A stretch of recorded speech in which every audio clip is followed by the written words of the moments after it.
அனைவருக்கும் வணக்கம். இன்னைக்கு நடந்த அமைச்சரவை கூட்டத்தில் நிதிநிலை அறிக்கை குறித்து பல்வேறு விளக்கங்களை இந்த துறையினுடைய அதிகாரிகள் பொதுவாக சொல்லியிருக்கிறாங்க. அது மட்டும் இல்லாமல் ஒரு முக்கியமான ஒரு முடிவு எடுத்திருக்கோம். அது என்னன்னா, அதுக்காக தான் உங்களை கூப்பிட்டுருக்கிறோம். தமிழ்நாடு இன்றைக்கு மிகப்பெரிய உரிமை போராட்டத்தை நடத்த வேண்டிய சூழ்நிலைக்கு தள்ளப்பட்டிருக்கு. ஆகவே வருகிற 5ஆம் தேதி அனைத்து கட்சி கூட்டம், அதாவது பதிவு பெற்றிருக்கும் தேர்தல் ஆணையத்தில் ரெஜிஸ்டர் இருக்கக்கூடிய 40 கட்சிகளை அழைக்க முடிவு செஞ்சு இன்றைக்கு நாங்கள் அவர்களுக்கெல்லாம் கடிதம் அனுப்ப போகிறோம். எதுக்குன்னு கேட்டிங்கன்னா, தொகுதி மறுசீரமைப்பு விஷயமா. ஏன்னா தொகுதி மறுசீரமைப்பு பேரில் தென்னிந்தியாவுடைய தலைக்கு மேலே ஒரு கத்தியை தொங்கிக்கிட்டு இருக்கோம். எதுக்காக சொல்கிறேன்னா, எல்லா வளர்ச்சி குறியீடுகள்லையும் முதன்மை மாநிலமாக இருக்கக்கூடிய தமிழ்நாடு கடுமையாக பாதிக்கப்பட்டிருக்கு. இப்போ தமிழ்நாட்டில் மொத்தம் 39 தொகுதிகள் இருக்குது. நாடாளுமன்ற தொகுதிகள் 39 இருக்குது. இதை குறைக்கிற அபாயம் ஏற்பட்டிருக்கு. ஒன்றிய அரசு 2026ஆம்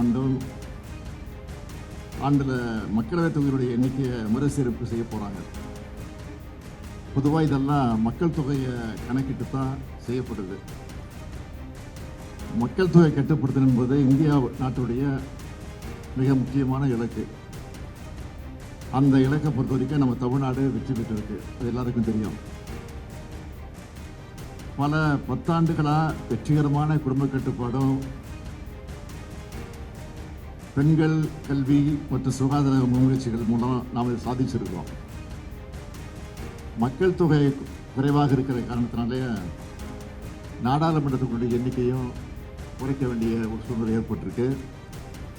இப்போ நாடு முழுக்க இருக்கக்கூடிய மக்களவை அடிப்படையில் தொகுதிகளை பிரித்தா தமிழ்நாட்டில் இருக்கக்கூடிய தொகுதிகளில் 8 தொகுதிகளை இழக்க வேண்டிய ஒரு சூழ்நிலை ஏற்பட்டிருக்கு. அதாவது தமிழ்நாட்டுக்கு 39 எம்பிகள் இருக்க மாட்டாங்க, 31 எம்பிகள் தான் இருப்பாங்க. இன்னொரு முறையில் கணக்கிட்டு பார்த்தீங்கன்னா, நாட்டில் ஒட்டுமொத்த எம்பிக்கள் எண்ணிக்கை உயர்த்தி அதுக்கேற்ப பிரித்தாலும் நமக்கு இழப்பு தான் ஏற்படும். நமக்கான பிரதிநிதித்துவம் குறைஞ்சி போயிடும்.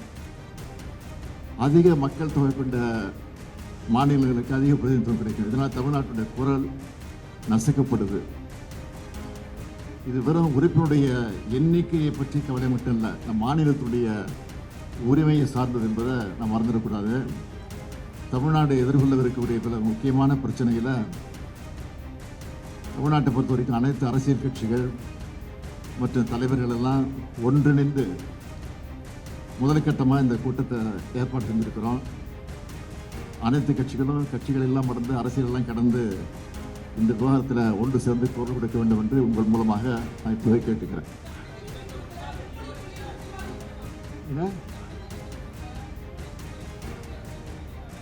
அதாவது இது அனைத்து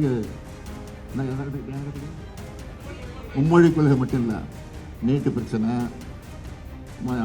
மாநில அரசு தர வேண்டிய நிதி பிரச்சனை, எல்லா பிரச்சனைகளுக்கும் நீங்கள் கேட்குற மும்மொழி கொள்கை, இந்த பிரச்சனைகளுக்கெல்லாம் தீர்வு காணணும்னா நம்ம எம்பிக்கள் அதிகமாக இருந்தால் தான் குரல் கொடுக்க முடியும்.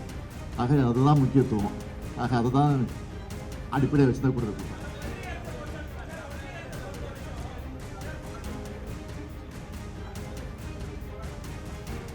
எதுக்கு?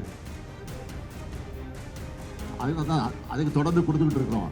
இது ஒன்றும் பதில் கிடைக்கல. ஒன்றும் பதில் கிடைக்கல. அமைதியாக தான் இருக்கிறாங்க.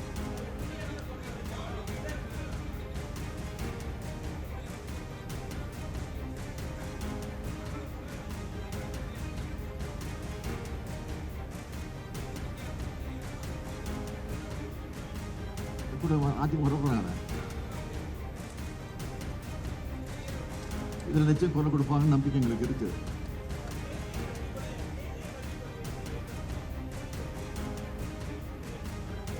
சொல்லிட்டு இருக்காங்க.